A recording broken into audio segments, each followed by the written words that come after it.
Hi, everybody. I'm Maurice Merrick, and this is Hot Lap, a new feature of the Horsepower Heritage podcast. And the idea here is this is just a quick take on a subject, whether it's motorsport or design or a significant moment in the history of cars and motorcycles. Today's Hot Lap is brought to you by the good people at Model Citizen Diecast.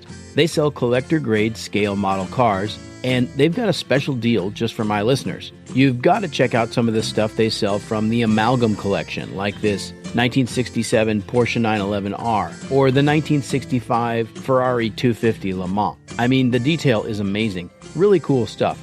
Go to their website at modelcitizendiecast.com, use the code HERITAGE at checkout, and they'll give you 10% off your order. Limitations apply. That's modelcitizendiecast.com, because your inner child still wants to play with cars.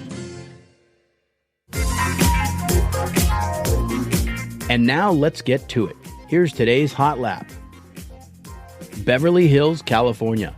Before the high-end shopping of Rodeo Drive and the private helicopter pads of the rich and famous, there was the Beverly Hills Speedway, a 1.25-mile racetrack that, at the height of its popularity, attracted over 85,000 fans on a single day. And then, in just a few short years, the Speedway disappeared forever. Now, we all think of Beverly Hills the same way, right? Swimming pools, movie stars.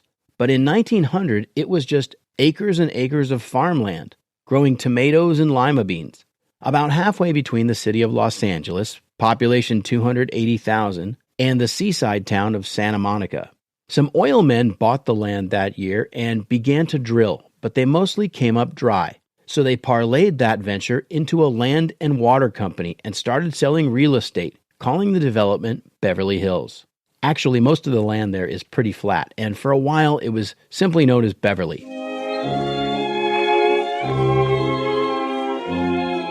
The motion picture business left the East Coast for Hollywood in 1910, and the Beverly Hills Hotel opened in May of 1912. And pretty soon, movie people and wealthy Easterners were building their mansions. Beverly Hills was on its way. All the growth in Southern California also meant miles and miles of new roads, and that meant car sales. One of the men selling them was Cliff Durant, the son of Billy Durant, the founder of General Motors, who I told you all about in episode 12 of Horsepower Heritage. If you haven't heard that one yet, check it out. Anyway, Cliff Durant was a hard-drinking playboy, and he was the West Coast sales director for Chevrolet. And to promote his business, he got into racing, and he was actually pretty good. By the way, one of his racing rivals was Eddie Rickenbacker, who drove for the Duesenberg brothers and Peugeot, and later became America's top flying ace in World War I. By this time, auto racing was getting well established in the area, with a number of tracks and even road races in Corona and Santa Monica, and they rivaled their European counterparts.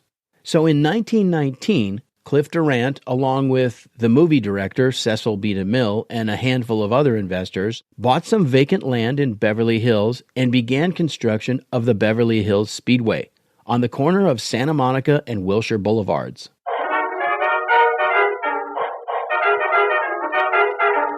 It was a banked, board-track oval with a massive timber framework underneath and huge grandstands on the straightaways. Because of the banking, the outside edge of the track was close to 40 feet off the ground. The track opened on February 28, 1920, and 50,000 fans watched a Duesenberg win the 250-mile season opener, averaging 103 miles per hour. Keep in mind that this was at a time when the cars were incredibly difficult to drive fast, and you had a riding mechanic sitting next to you, monitoring your oil pressure, fuel pressure, and tire wear, and troubleshooting any hiccups along the way.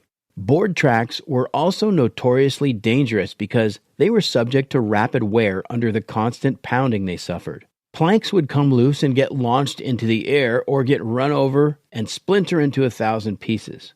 In the last race of the season, on Thanksgiving Day 1920, 3 cars tangled late in the race. One of the cars spun and rolled over on the infield, and another hit the embankment wall at speed. The crash killed 1 riding mechanic and 2 of the drivers. One of the drivers was Eddie O'Donnell, who'd gotten his start as Eddie Rickenbacker's riding mechanic. His Duesenberg was the car that spun and rolled. The other driver was Gaston Chevrolet, the youngest of the 3 Chevrolet brothers. He'd already won the Indy 500 6 months earlier, and he'd made enough points by that time in the Beverly Hills race to make him the 1920 national champion, a title he received posthumously. The crash happened this afternoon on lap 146 of the 250-mile race when his car hit the wall. Reports are that he was killed instantly. Driver Eddie O'Donnell was also involved and was rushed to the hospital by ambulance. He is said to be in grave condition. More reports as we get them. This is radio station KFI in Los Angeles, a division of Earl C. Anthony Incorporated. He was driving a Frontenac race car, the fledgling brand that his brother Louis started after quitting Chevrolet. Board tracks were also popular for motorcycle racing, which was in full swing, with Harley-Davidsons, Indians, and Excelsiors flying around at over 100 miles per hour, with their rigid frames, flathead engines, hand shifters, and no front brakes. The Beverly Hills Speedway wasn't unique in terms of its design.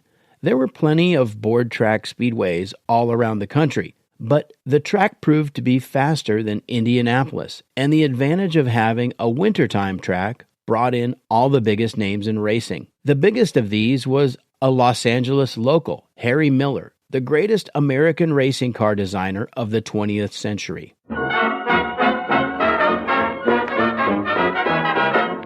Miller was more or less a self-taught mechanical genius.